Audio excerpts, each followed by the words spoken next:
guys! Welcome back to my channel. For today's video, I will be showing you how to plat a property lot using only the title of the property and AutoCAD.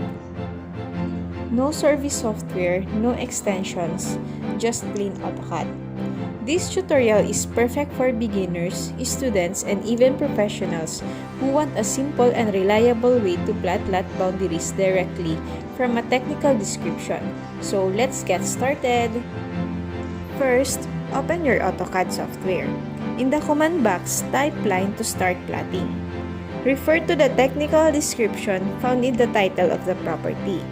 This description usually starts from the type point, then proceeds from one corner of the lot to the next until the first corner closes back to the point of the beginning. For plotting each line, use this format. Type at, then the distance, then less than symbol, followed by the bearing with its direction. After pressing enter, AutoCAD will automatically draw the line for you. Just repeat this step for every course or boundary indicated in the title until all corners of the lot are platted. Take your time and make sure each bearing and distance is typed correctly. Accuracy here is very important. Once you finish plotting all the sides, check if the polygon closes properly. If the last point does not meet the starting point, don't worry, this usually means there's a typo or input error. You can now compute the area of the lot using the area command and compare the result with the area stated in the title. If the polygon doesn't close or the area doesn't match, carefully recheck the bearings and distances from the technical description. Look for common errors such as wrong bearing direction, incorrect distance values, missing or extra digits.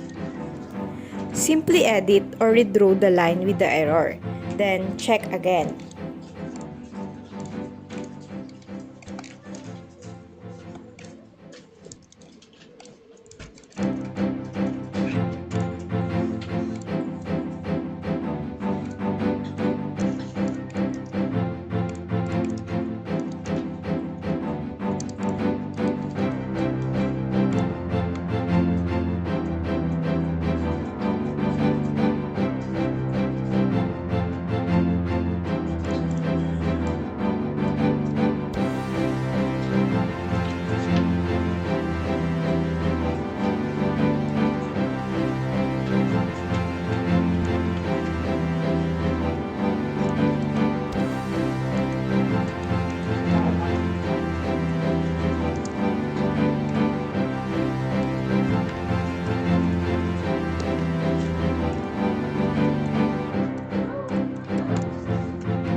Once the polygon closes properly and the computed area matches the area in the title, wow, congratulations!